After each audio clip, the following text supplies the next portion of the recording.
ዓሻ ሰብ ዝኽተሎም ሸሞንተ መንገድታት ዓሻ ሰብ ብዙሕ ዕድላት እናረኸበ ብዙሕ ጽቡቕ ነገራት እናጋጠምዎ ኮይኑ ግን ዓሻ ብምዃኑ ኣጠቓቕሙ ብዘይ ምፍላጡ ጥራሕ ኩሉ ግዜ ዝነበረ ይጸንሕ።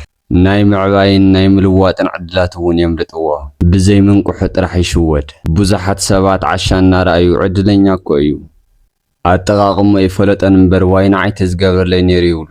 ንሱ ግን ንዓኣቶም ዝረኣዮም ነገር ንዕዑ ይረኣዮን ኣይርድኦን። ዓሻ ዝነቕሓሉ ግዜ ግን ታሪኽ ይቕየር እዩ። ህይወቱ ንምቕያር እውን ንእሽተይ ግዜ ጥራሕ ይዝኣኽሎ። ነገር ግን ናይ ዓሻ ሰብ ሽግር ዓሻ ምዃኑ ሰባት እምበር ንሱ ዘይምፍላጥ እዩ። ዘይምፍላጡ ዝፈልጥ ሰብ ፈላጢ ይብለና ሰቁራጦስ። ስለዚ ሎማዓንቲ ዓያሹ ሰባት ብቐሊሉ ዝፍለይሉ ሸሞንተ ባህርያት ክነግረኩም እየ። ንባዕልኹም ካብዞም ናይ ዓያሹ ተርታ እንተረኺብኩሞ ብፍጥነት ኣካይዳኹም ብምቕያር ዓርስኹም ለውጡ። ሕዚ ቀጥታ ናይ ዓሻ ሰብ ባህርያት ካብ ዝኾኑ ሸሞንተ ነገራት ንዘራርብ። የዋህ ልቢ እንተልይኩም ላይክ ምግባርን ከምኡ እውን ነዚ ቤተሰብ ሓደሽቲ እንድሕር ዳ ኮንኩም ሰብስክራይብ ምግባር ኣይትረስዑ። ናይ ዓሻ ሰብ ባህርያት ካብ ዝኾኑ ቀዳማይ ዘይፈልጦ ሰብ ይኣምን። ዓሻ ሰብ ቶሎ ናይ ምእማን ሽግር ኣለዎ። ንእሽተይ ንሱ ዝፈትዎን ዝድግፎን ነገር ዝዛረብ ሰብ ኩሉ ይኣምን። ዓሻ ሰብ ኣማኒ እዩ። ነገር ግን ሰብ ብቐሊሉ ክፍለጥ ዝኽእል ፍጥረት ኣይኮነን። ስለዚ ዘይረኣይ ብዙሕ ዕላማ እንተልእኾን ሒዙ ክመጽእ ይኽእል እዩ። ናባኹም ዝመጸ ሓድሽ ሰብ ስለ ናታትኩም እንታይ ይሓስብ ንምፍላጥ ኣዝዩ ከቢድ እዩ። ዓሻ ሰብ ቶሎ ልቡ ይህብ ይኣምን። በዚ ምኽንያት እውን ቶሎ ይኽዳዕን ይጉዳእን።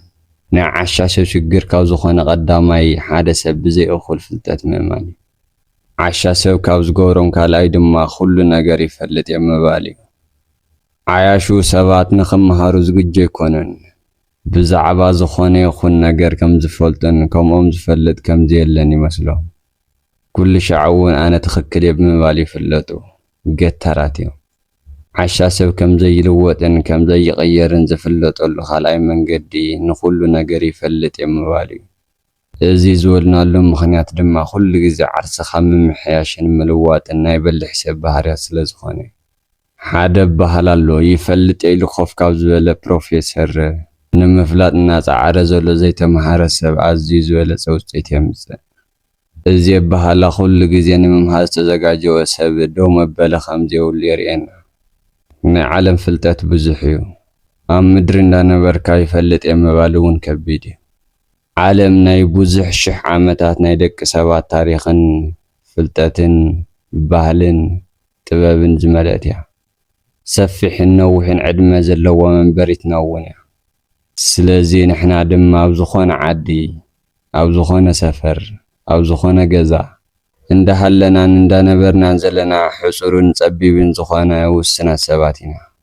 ስለዚ ኣብዚ ውሽጢ ንሕና ዋላ ፕሮፌሰራት እንተኾንና ክንደይናይ ዝኣክል ፈሊጥና ክልካዕ ይኽእል እዩ። ብሳይንቲስታት ጽንዓት ኣብ ዝተገበረ ብጣዕሚ ዝተምሃረ ዓሚቕ ተመራማሪ ፍልጠቱ ካብ ዓለም ብፐርሰንት ከግለጽ ከሎ 0.0001 ከም ዝኾነ ይዝረብ። ብጣዕሚ ዝተመራመረን ዝፈለጠን ሰብ ፍልጠቱ ክንዲ ዝኣክል ጥራሕ እዩ። ምኽንያቱ ወዲ ሰብ ናይ ምርሳዕ ከምኡ እውን ናይ ምስትዋስ ክእለቱ ብብዙሕ ነገራት ውስንነት ኣለና። ከምኡ ኮይኑ ግን ክንፈልጥ እንኽእል ሓደ ዘርፊ ጥራሕ ስለ ዝኾነ እዩ። ሓደ ዓብዪ ዝተምሃረ ሰብ ሜዲሲን ሞያ እንተኾይኑ ዝተምሃረሉ ኣብ ኢንጂነሪንግ ሞያ እንትነምፅኦም ምንም ዘይፈልጥ ህፃን እየ ክንብሎ ንኽእል ኢና። ሕጂ ብግልፂ ትግርኛ ይፈልጥ እየ ንምባል ኩላትና ድፍረት የብልና ይመስለኒ። ስለዚ ዓሻ ሰብ ግን እዚ ናይ ምምሃር ልቡን ድልዮትን ዝሑልን ሓደ ግዜ እውን ዕፁብ እዩ። ካብኡ ካብ ዝንእሱ ኮነ መሓዝቱ ፍልጠት ኣይቕበልን። ኮይኑ ግን ምናልባት ብጣዕሚ ፖዚሽን ዝበልፅዎ ሰባት ጥራሕ ዝሓሸ ነገር ዝረክብ ይመስሎ። ይኹን እምበር እዚ ዝተሳሓተ ኣመለኻኽታ እዩ። ካብ ኩሉ ንእሽቶ ኢልኩም ትንዕቕዎ ሰብ ንዓኻትኩም ዝገርም ፍልጠት ከበርክተልኩም ይኽእል እዩ። ዓያሹ ካብ ብዙሕ ነገር ምምሃር ገዲፎም ብዛዕባ ብዙሕ ነገር ይፈልጥ እየ ብምባል ይፍለጡ። እዚ ዓያሹ ካብ ዝፍለጡሉ ካልኣይ ባህሪ እዩ። ሳልሳይ ዓያሹ ካብ ዝኽተልዎም መንገድታት ድማ ፈጣን ለውጢ ምድላይ። ዓሻ ሰብ ትዕግስቲ የብሉን። ሎማዓንቲ ተኺሉ ሎማዓንቲ ንኽወቁል ዝፅበዕ ዓሻ ሰብ እዩ። ንሕና ደቂ ሰባት ኣብ ህይወት ዓወት እንተደሊና ንግዜ ክንወ ዝግበአና ኸፍተት የድሊ እዩ። ዝበለጸ ውጽኢት ኩሉ ናይ ትዕግስቲ ውጽኢት እዩ። ስለዚ ዓሻ ሰብ ዝዓብዪ ስሕተት ይሳሓት፣ ኩሉ ግዜ ፈጣን ለውጢ ይጽበ፣ ብቐሊሉ ዝተረኸበ ነገር ብቐሊሉ ይጠፍእ እዩ። ኩሉ ግዜ ከቢድ ነገር ንምርካብ ከቢድ ጻዕርን ትዕግስትን ጽንዓትን የድልየካ እዩ። ኣብዚ ግን ዓሻ ሰብ ነገራት ብትዕግስቲ ምሕላፍ ኣይኽእልን። ይሽኩል ዝኾነ ነገር ተሎ ይጅምር፣ ኣብ ውጽኢት ከይበጽሐ ድማ ተስፋ ይቖርጽ። ሓደ ተኽሊ ኣሎ ኣብ ቻይና ብበዝሒ ዝርከብ። እዚ ተኽሊ ተዘሪኡ ን5 ዓመታት ብዙሕ ለውጢ ከይረኣየ ይጸንሕ። ድሕሪ ብዙሕ ምኹትኳትን ምኹስኳስን ከዓ ኣብ 2 ሰሙናት ድሕሪ 5 ዓመት ልዕሊ 70 ሜትሮ ዝኣክል ይነውሕ። ስለዚ ናይዚ ተኽሊ ኣብ 2 ሰሙን ክንዲዚ ዝኣክል ክዓብን ክነውሕን ዝኸኣለ ምኽንያቱ እንታይ ይመስለኩም? ናይ 5 ዓመት ማይን ጸሓይን ድዩ ኣይኮነን። እዚ ተኽሊ ኣብ 2 ሰሙን ክንዲዚ ዝኣክል ክነውሕ ዝኸኣለ 5 ዓመት ዝኣክል ብዙሕ ጻዕርን ልፍዓትን ብዙሕ ዋጋን ስለ ዝተዋሃቦ እዩ። ሓደ ተኽሊ ንኽወድቕ 99 ግዜ ብፋስ ተወቂዑ ኮይኑ ግን ክወድቕ ኣይከኣለን። ኣብ መበል 100 ውቅዒት ግን እቲ ተኽሊ ወዲቑ። ነዚ ተኽሊ ዘውደቖ መበል ክንደይ ውቅዒት እዩ? መበል 100 ብፍጹም ኣይኮነን። እዞም 99 ውቅዒት ምስ መበል 100 ውቅዒት ማዕረ ዋጋ ነይርዎም። ዓሻ ሰብ ግን ናይዚ ትዕግስቲ ትርጉም ዘይተረድእ እዩ። እዚ ሽኮልኡ ድማ ተዋላዋሊ ይገብሮ፣ ዝጀመረ እውን ኣይውድእን። ብዙሓት ይኸደለው ኢሉ ይኸይድ፣ ይገብረለው ኢሉ እውን ይገብር፣ ሕስድድ እውን የብል። እዚ ናይ ዓሹ ባህሪ እዩ። ታይሰን ሓደ ግዜ ከምዚ ኢሉ ነይሩ፣ 100 ዓይነት ውቅዒት ካብ ዝተለማመደን ካብ ዘጽንዐን ንላዕሊ ሓደ ውቅዒት 100 ግዜ ዝተለማመደ የፍርሐኒ ይብል። ስለዚ ብትዕግስቲ ዝጀመርካዮ ሽቶ ምብጻሕ ኣብ ውድቀት ኮነ ብድኽመት ጸኒዕኻ ኣብ ጫፍ ምብጻሕ ናይ በላሕቲ ባህርያት እዩ። ቶሎ ፍረን ውጽኢትን ምጽባይ ድማ ናይ ዓሹ ባህርያት እዩ። ስለዚ ካብ ናይ ዓሹ ባህርያት ውሽጢ ዝኾነ ሳልሳይ ቶሎ ውጽኢት ይደልዩ ዝብል እዩ። ራብዓይ ዓሻ ካብ ዝኽተሎም መንገዲ ንግዜ ዋጋ ይህብን። ዓሻ ሰብ ኩሉ ግዜ መንእሰይ ከም ዝኾነ ኩሉ ግዜ ጠንካራ ኮይኑ ዝጸንሕ ይመስሉ። ዓይኑ ብዕድመ ከም ዝፈዙ፣ ኣብራኹ ከም ዝተኣሳሰሩ፣ ምጉያይ ከም ዝኣብዮን እየስተውዕልን። ስለዚ የጉዝንኡ ግዜ የባኽን። ብወልፊ ኣብዚ ሕዚ ሰዓት ድማ ብሶሻል ሚድያ ኣብ ዘይጠቕሞ ነገር ተተኺሉ ይውዕል። ንዚ ዝተዋሃቦ ግዜ ዋጋ ይህብን። ግዜ ባዕሉ ዓብዪ ዳኛ እዩ ይበሃል። ንኹሉ ሰብ ማዕረ 24 ሰዓት ተዋሂቡና ዝተሳኽዓሉ ኮነ ሓሊፉሉ ንብሎ ሰብ ካብኹም ዝተፈለየ ናይ ቦይኑ ግዜ የብሉን። ጥራሕ ዝፈላለበ ኣጠቓቕማ እዩ። ስለዚ ኣነ ሎማዓንቲ 2 ዜና ኣለኒ። እቲ ቀዳማይ ሕማቕ ዜና፣ እቲ ካልኣይ ድማ ጽቡቕ ዜና እዩ። እቲ ሕማቕ ዜና ግዜ እንዳበረረ ምዃኑ እዩ። ጽቡቕ ዜና ድማ ኣብ ደርቱ ንስኹም ምዃንኩም እዩ። ስለዚ ኣጠቓቕማ ግዜ ዘይተረድእ ሰብ ህይወት የባኽኖ። ቀደም ግዜ ወርቂ ይበሃል ነይሩ። ሎሚ ግን ግዜ ህይወት ከም ዝኾነ ኩላትና ተረዲና እዩ። ናይ ህይወት መለክዒ ግዜ። ስለዚ እዚ ማለት ድማ ከም ዝሸኮለ ሰብ ምንባር ማለት ኣይኮነን። ናይ ህይወት ትርጉም ክንርስዕ የብልናን። ንምንታይ ኢልና ናይ ህይወትና ሸኩልና ንነብራ? ኣበይ ንምብጻሕ እዩ? ግዜኹም ተጠቐሙሉ ማለት ግዜ ከም ዘይብሉ ሰብ ዝኾንካ ብጣዕሚ ተሻኺልካ ምንባር ማለት ኣይኮነን። እዚ ናይ ዘበን ናይ ሓሶት ስብከት እዩ። ሰባት ግዜና ክንነብረሉ እዩ ተሰሪሑ። ዝኾነ ጉዳይ ፈጺምና ንሓልፍ ጥራሕ ኣይኮነን። ንሕና ንባዕልና ክንነብር ክንክእል ኣለና። ንምስሓቕ፣ ንምጽዋት፣ ንምዝንጋዕ፣ ከምኡ እውን ንምስራሕ፣ ምስ ቤተሰብ ንምሕላፍ ንብዙሕ ነገር ግዜ ተዋሂቡና። ስለዚ ሰባት ብዛዕባ ግዜ እንትዛረቡ ብዙሕ ግዜ ንምዝንጋዕ ኮነ ካልኦት ዝኣመሰሉ ነገራት ግዜና ከም ምጥፋእ ቆፂርና ብሽኮላ ዝተጻበበ ግዜ ውሽጢ ዝኾነ ተልእኾ ከም ንፍጽም ሰብ ብስራሕ ክንጽመድ ይነግሩና። እዚ ምኽሪ ናይ ሓሶት ምኽሪ እዩ። ዝተቋፀርናዮ ግዜ የለን። ናይ ሎማዓንቲ ንሮና ብልፍዓትን ብጭንቀትን ክንሕልፈ የብልና። ጽባሕ እንታይ ይኾነ ይፍለጥን። ስለዚ ዝተዋሃበና ግዜ ምንባር ክንክእል ኣለና። ኣነ ዝመኽረኩም ንበሩ ኢለ ንጽባሕ ቆፀር ሒዝኩም ኣይትንበሩ፣ ሎማዓንቲ ንበሩ። ጽባሕ ሃፍታም ምስ ኮንኩ፣ ጽባሕ ሓዳር ምስ ገበርኩ፣ ጽባሕ ሙሉእ ነገር ምስ ረኸብኩ፣ ከምዚ ምስ ኮንኩ ጽባሕ እትብልዎ ብዙሕ ህይወት ኣይክህልወኩምን። ዝተረጋገፀ ዝተዋሃበኩም ግዜ ሎማዓንቲ እዩ። ንጽባሕ ዓቅዱ ካብቲ ማለት ተምሃሩ። እዚ ናይ ህይወት ትክክለኛ ትርጉም እዩ። ንኹሉ ግዜ ኣለዎ ከም ዝብሎ መጽሓፍ ቅዱስ ብዛዕባ ግዜ እንትንዛረብ ግዜ ብኣግባቡ ተረዲእኻ ብግዚኡ ኣገዳሲ ዝኾነ ነገር ምግባር እምበር ብሽኮላ ምንባር ኣይኮነን። ስለዚ ንኹሉ ግዜ ኣለዎ ብዝብል መርህ ተመርሑ። ናይ ዓሹ ባህሪ ካብ ዝኾነ ባህርታት ውሽጢ ራብዓይ ናይ ግዜ ዋጋ ዘይምርዳእ እዩ። ግዜኻ ብኣግባቡ ዘይምጥቃም፣ ንግዜ ዋጋ ዘይምሃብ፣ عاشي تخونو جزي حلف جزي مس جزي خمو زخانة جزي صبو نجارات تفريلو نبرلو تزناقعلو سرحلو تجهلو تسعنا فطرلو جزيهم بحاتيرون بأقواون ككمد لاينتو تتغاملو عاشي تخونو حامشا عشا سب كابز خطلهم من قدتات كابز سرحون لعلي زارب عاشو خابز سرحون لعلي زارب عشا سب بزح جزي زودو خقورة زحسو نقر بمزراي كسر حلو أبز قبو ساعات بوري سمد عشا سب بزعاو هاي وزي تردو وانا ميستر ككندون كاون لعلن ززارو بزحات مخانون تعبية فلالاي تقباريو مسرحيو جن عشا سب كابز سرحون لعليا كسر حز دلي نقر مزراي سمد سلازي عشا سب كابز فلو اللي بحر حدا بزعاو عبيت حلمتاتي زارب نقر قلنا مريت ورد قدم تختل زخونا سقوم تيوسدن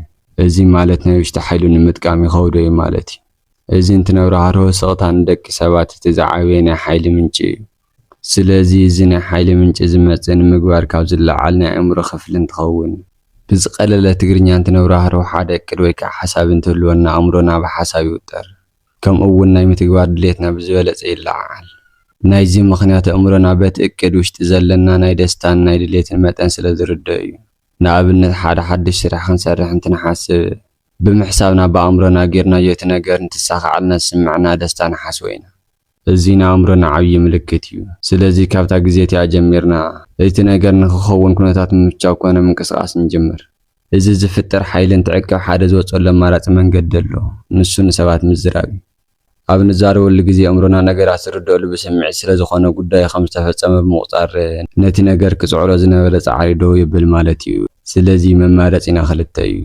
نسونا مجمرتا بقليل بمزرابا وشتنازلو استعقاو حيل موساي كال ايدما بسقطات نقر سقاس كابز لبس تعقيس كام سراح كوين قنا بزو زي عشاسة كل قزي اتزغالة من قد يمرز بمزراب حيل يباخن سلازي خاف سراح خم تزارو ويولاز ويدما قالاتكم كاو سقطا خمز حشون تراقاقيسكم تراح تزارو شارشا عشاسة زخطلهم بحاريات اللوت يفرح ازي مالت كل قزي خاب عبيتن لعلي مجوت يمرز مجوتن عبيتن بحادة خود زي خود نقراتهم نسو دما عشا كل قزي مجوت كدمي ايهيب كمزي سلازي خون دما لوت يفرح سلازي سب سحتوت يدقاقم دكاس موزح ولا انت فلت دكاس يمرز عشا سب كاونا وعالقيقا ولا يمهرن نزي دما عشا سب نداخل زوقع عن كفاتنا تملسن دقنا زوقع عادة أمني ناخدك عن كيفك أنا تملس كان لقينا نحد عن كيفك نسو زي كون أمن سنسخاخ أمن زبالة بحالة عشا سب كده تجزي بتمنين كسب